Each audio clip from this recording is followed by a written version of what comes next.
What's up, guys? It's Blake from Chasing Creative, and today I want to talk about Shopify app optimization. Now, if you own a Shopify app, you know that this is one of the best ways to get traffic from Shopify merchants. And I'm gonna go over a few steps on how you can improve your optimization. Step one, you might not know, but you can actually set up a GA4 property and add it to your Shopify listing. Now, what this does will actually allow you to track via UTM searches, behavior in your app store listing, which was a great move by Shopify to help merchants get to where they need to get faster by informing the Shopify apps how to stage your apps with visuals, keywords, videos, and more, and see the behavior that's actually going on. So right now, go over to GA4, Google Analytics, and set up a property or a stream if you haven't already for your app listing. Step two, check out Sassy. I'll attach the links to each of these recommendations here, but Sassy will allow you to look up your app or even your competitor's app and track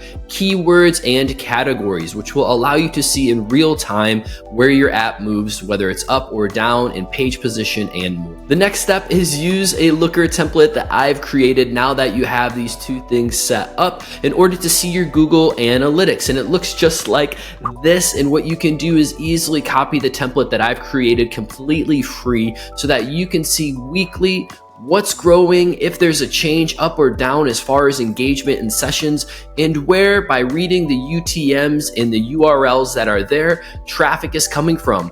What location, like country, or what they're actually searching for, or a certain link like Google search, things like that that show you where those sources and referrers are coming from so that you can double down on the channels that are working best for your Shopify app. And the last step is, now that you've gotten some of this information, it might be time to update your keywords, your descriptions, your visuals, and more. And if you want to see some examples, you can check out other brands that I've helped do this for, and I'll attach a link to one here below that I'm currently optimizing, and we've seen an improvement in traffic right. Okay, now if you're starting at zero, it takes time to build it up, so don't get yourself down on optimizing your app. And you need to have a data set or traffic that has come to your app to know if it's actually being productive and what you need to change. So keep plugging away at it and see what you can do to optimize your app with the different channels and traffic sources that are coming to your app, and then create a great experience when merchants land on your page to inform them exactly what your app does. And now that you've done all these things, you can start to update those keywords, those categories, those descriptions, and videos if you have them for your app, as well as screenshots that helps Shopify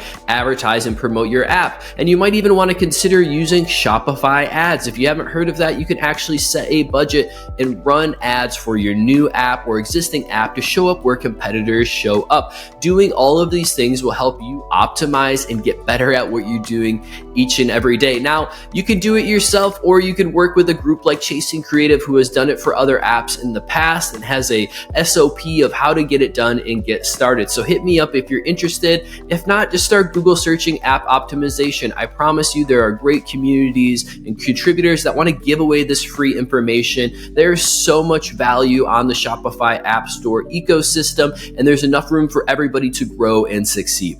Thanks for tuning in, and cheers from all of us at Chasing Creative.